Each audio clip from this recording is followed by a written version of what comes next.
அரசியல் சொந்தங்களுக்கு வணக்கம். இந்த காணொலியில் சில விஷயங்கள் தொடர்பாக அலசி ஆராயப்புறம் அதில் குறிப்பாக இந்த ஜெனீவாவில் நிறைவேற்றப்படவுள்ள பிரேரணை தொடர்பாக பலரும் தங்களுடைய கருத்துக்களை கூறிய வண்ணம் இருந்தார்கள். குறிப்பாக இந்த ஜெனீவாவில் நிறைவேற்றப்பட்டுள்ள பிரேரணை சம்பந்தமாக பலர் தங்களுடைய அழுத்தங்களை கூட கொடுத்திருந்தார்கள். இந்த ஐநா பிரேரணை சம்பந்தமாக அண்மையில் பக்க அமர்வில் கலந்து கொண்டு பாராளுமன்ற உறுப்பினர் ஸ்ரீதரன் அவர்கள் தன்னுடைய அழுத்தத்தை பிரயோகித்திருந்தார். அது மட்டுமில்லாமல் இது சம்பந்தமாக பேசுவதற்காக பாராளுமன்ற உறுப்பினர் அர்ச்சுனா ராமநாதன் அவர்களும் தன்னுடைய கருத்துக்களோடு அங்கு சென்றிருந்தார். அது மட்டும் இல்லாமல் இது சம்பந்தமாக சுமந்திரன் அவர்கள் கூட தன்னுடைய அழுத்தங்களை அல்லது தன்னுடைய எழுத்து மூலம் சில விஷயங்களை கொடுத்திருந்தார். அதில் குறிப்பாக இந்த மோதல் என்ற சொல் நீக்கப்பட்டு இன பிரச்சனை அல்லது இன மோதல் என்ற சொல் தான் சேர்க்கப்பட வேண்டும் என்று அவர் தன்னுடைய அழுத்தத்தை பிரயோகித்திருந்தார். அதிலிருந்து அங்கே இன மோதல் என்ற சொல் அந்த 22 நாடுகளாலும் இணைய என்று சொல்ல நாடுகளாலும் அந்த விஷயம் சேர்க்கப்பட்டிருந்தது. அது அவ்வாறு இருக்க இன்னொரு முக்கியமான விஷயம் வாக்கெடுப்பு என்று நிறைவேற்றப்பட்டிருக்கின்றது. ஏற்கனவே இது தொடர்பாக நாங்கள் பேசியிருந்தோம். இந்த இலங்கை தொடர்பாக ஐநா மனித உரிமைகள் பேரவையில் இறுதியாக இன்று 6ஆம் தேதி திங்கட்கிழமை சமர்ப்பிக்கப்பட்ட பிரேரணை வாக்கெடுப்பின்றி நிறைவேற்றப்பட்டுள்ளது. இலங்கையில் நல்லிணக்கம், பொறுப்புக்கூறல் மற்றும் மனித உரிமைகளை மேம்படுத்தல் எனும் தலைப்பில் பிரிட்டன் தலைமையிலான இணை அனுசரணை நாடுகளால் இந்த பிரேரணை சமர்ப்பிக்கப்பட்டுள்ளது. ஏற்கனவே கடந்த மாத ஆரம்பத்தில் இந்த பிரேரணையின் முதலாவது வரைவு சமர்ப்பிக்கப்பட்டது. பின்னர் அதில் பல திருத்தங்கள் செய்யப்பட்டன. அந்த வகையில் திருத்தப்பட்ட இறுதி வரைவு இன்று சமர்ப்பிக்கப்பட்டு இன்றைய தினமே வாக்கெடுப்பு இன்று நிறைவேற்றப்பட்டுள்ளது.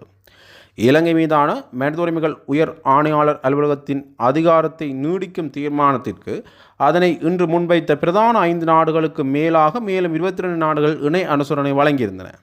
பிரித்தானியாவின் தலைமையில் கனடா, மலாவி, மொண்டினீக்ரோ மற்றும் வட மெசிடோனியா ஆகிய இணை அனுசரணை நாடுகளால் தயாரிக்கப்பட்ட இந்த புதிய பிரேரணையின் முதலாவது வரைவு கடந்த செப்டம்பர் மாதம் 9ஆம் தேதி வெளியிடப்பட்டது. அதேவேளை ஐக்கிய நாடுகள் மனித உரிமைகள் பேரவையில் இந்த பிரேரணை நிறைவேற்றப்படும் போது இலங்கை அரசாங்கம் வாக்கெடுப்பை கோராமல் இருக்க முடிவு செய்தது. ஐக்கிய நாடுகள் மனித உரிமைகள் பேரவையின் 60வது கூட்டத்தொடர் செப்டம்பர் மாதம் 8ஆம் தேதி ஆரம்பமானது. இந்த நிலையில் நாளை மறுதினம் அக்டோபர் மாதம் 8ஆம் தேதியுடன் கூட்டத்தொடர் நிறைவடைகின்ற நிலையில் அதற்கு முன்னதாக இன்றைய தினம் பிரேரணை நிறைவேற்றப்பட்டுள்ளது. ஆனால் இலங்கை அரசாங்கம் இந்த பிரேரணையையும் சர்வதேச தலையீட்டையும் தொடர்ந்து மறுத்து வருகின்றது. இதேவேளை இந்த தீர்மானம் நிகழ்ச்சி நாள் 2 கீழ் இருப்பதால் தமிழ் தரப்புகள் மற்றும் மனித உரிமைகள் அமைப்புகள் ஐநா சபையிடமும் குறிப்பாக மையக்குழு நாடுகளிடமும் இலங்கைக்கு விசேட அறிக்கையாளரை நியமிக்க அழுத்தம் கொடுக்கின்றமையும் ஒரு குறிப்பிடத்தக்க விடயமாக இருக்கின்றது. இது கிட்டத்தட்ட இலங்கைக்கு ஒரு அழுத்தம் கொடுக்கின்ற செயற்பாடாகத்தான் அமைகின்றது. இருந்தாலும் என்னதான் அழுத்தம் கொடுத்தாலும் கூட இலங்கை தொடர்ந்து இந்த சர்வதேச விசாரணை போன்ற விடயங்களை மறுத்து வருகின்றது. இந்த அரசாங்கம் அதை ஏற்றுக்கொள்ளும் என்று எதிர்பார்க்கப்பட்டிருந்தாலும் கூட இந்த அரசாங்கம் பழைய அரசாங்கத்தின் பல்லவியில் தான் செயற்பட்டிருந்தது. அது எவ்வாறு இருந்தாலும் கூட இந்த அறிக்கையில் கூட சில அம்சங்கள் நீக்கப்பட்டமை அரசாங்கத்துக்கு ஆதரவாக செயற்படுகின்றதோ என்கின்ற விடயத்தை வெளியில் கொண்டு வந்திருந்தது. இருந்தாலும் கூட இந்த சமர்ப்பிக்கிறதுக்கு முன்னதாக அந்த சில விஷயங்கள் சேர்க்கப்பட்டு விட்டன.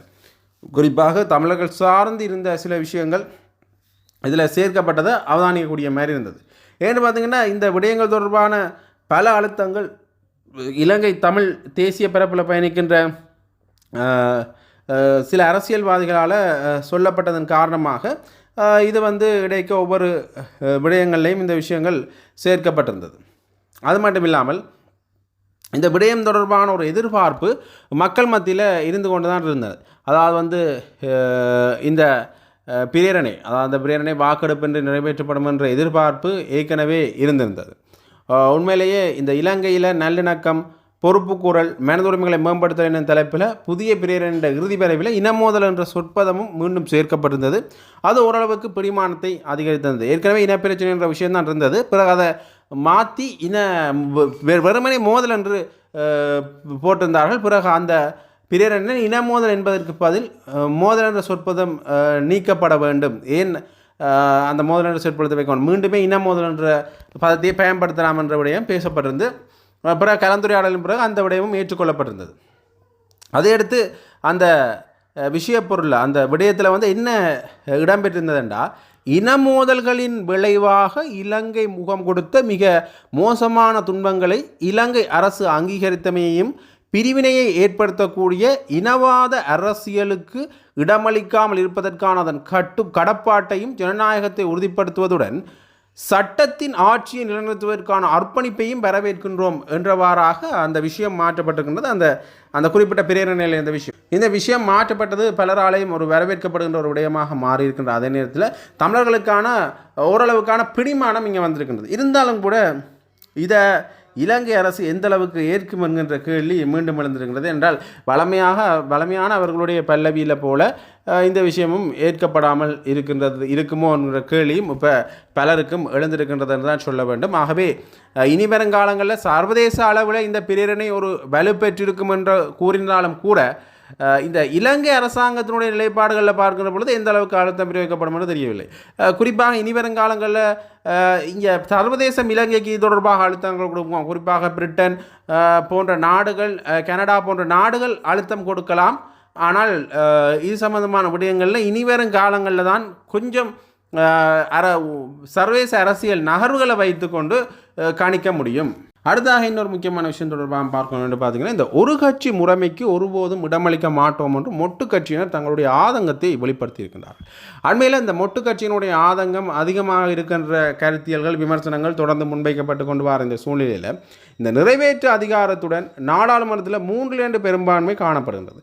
ஆனாலும் ஜனாதிபதி அன்ரோமார் நாயக்க இவை போதாதென கூறுகின்றார். இதனூடாக மறைமுகமாக ஒரு கட்சி ஆட்சி முறையை ஏற்படுத்துவதற்கு அரசு முயற்சிக்கின்றதோ? இவ்வாறு ஸ்ரீலங்கா பொதுஜன பெரமுன என்ற நாடாளுமன்ற உறுப்பினர் பிரேம்நாத் தொலவத்தை கேள்வி எழுப்பியிருக்கின்றார். தற்போது மாகாண சபைகளின் அதிகாரம் முற்றுமுழுதாக அதிகாரிகள் வசமாகி இருக்கின்றது. அவர்கள் அரசின் பிரதிநிதிகளாக உள்ளனர். மறுபுறம் நாடாளுமன்றத்தில் 3/2 பெரும்பான்மையும் காணப்படுகின்றது. இவை அனைத்துக்கும் மேலாக நிறைவேற்று அதிகாரமும் காணப்படுகின்றது. ஆனால் இவ்வாறு அதிஉச்ச அதிகாரங்களை தம்பசம் வைத்துக்கொண்டும் அபிவிருத்தி திட்டங்களை முன்னெடுப்பதற்கு அவை போதாதெனவும் ஜனாதிபதி கூறுகின்றார். எனவே தம்மால் முன்வைக்கப்பட்டுள்ள அபிவிருத்தி திட்டங்களை முறையாக நடைமுறைப்படுத்துவதற்கு தனிக்கட்சி ஆட்சி முறைமை வேண்டும் என்கின்றனர். தற்போது தாஜுதீன் கொலை விவகாரம் மீண்டும் பேசுபொருளாக மாறியிருக்கின்றது.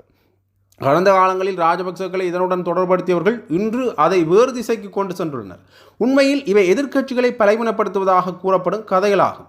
அதாவது எதிர்க்கட்சிகளை பலவீனப்படுத்துவதற்காக கூறுகின்ற கதைகள் என்று அவர் சொல்லியிருக்கின்றார். போதைப்பொருள் ஒழிப்பு திட்டங்கள் என கூறிக்கொண்டு போலீஸ் போதைப்பொருள் ஒழிப்பு பிரிவின் பிரதானி பதவியில் மாற்றம் ஏற்படுத்தப்பட்டுள்ளது. இவர்கள் பல கிலோகிராம் போதைப் பொருட்களை கைப்பற்றி அளிப்பதாக கூறினாலும் எமக்கு கிடைத்துள்ள தகவல்களின் அடிப்படையில் சமூகத்தில் போதைப் பொருட்களுக்கு தட்டுப்பாடு ஏற்பட்டுள்ளதாக தெரியவில்லை. போதைப்பொருள் பிரச்சாரம் தோல்வியடைந்துள்ளதால் தாஜுதீன் கொலையை பேசுபொருளாக்குகின்றனர். அரசின் இயலாமை இதன் மூலம் வெளிப்படுத்தப்பட்டுள்ளது. ஜனநாயகத்தை அளித்து ஒரு கட்சி ஆட்சி முறைமைக்கு செல்கின்ற இவர்களுக்கு நாங்கள் இந்த விடயத்துக்கு ஒருபோதும் இடம் கொடுக்க மாட்டோம் என்கின்ற விஷயத்தை மொட்டு கட்சியினர் தெரிவித்திருக்கின்றார்கள். உண்மையிலேயே இந்த அண்மை காலமாக இந்த மொட்டு கட்சியினர் மேலே குற்றம் சுமத்தப்பட்டு வர சூழ்நிலையில் இந்த தாய்தீன் கொலை வழக்கில் மஹிந்த தரப்பில் குற்றம் சாட்டு முன்வைக்கப்படுகின்றது. அது மட்டும் இல்லாமல் உத்தியோகபூர்வ இல்லத்தை சமர்ப்பிக்க இல்லை, இன்னும் ஊழல் மோசடி குற்றச்சாட்டுகள் இவர்கள் மேலே இருக்குன்னு சொல்லப்படுவதில் இருந்து இவர்கள் கொஞ்சம் தங்கள் விவகாரங்கள் வெளியில் தெரியக்கூடாதுன்றதுக்காண்டி இப்படியான விடயங்களை இல்லை இப்படியான விமர்சனங்களை கூறுகின்றார்களோ என்றும் இப்போ என்ன தோன்றுகின்றது.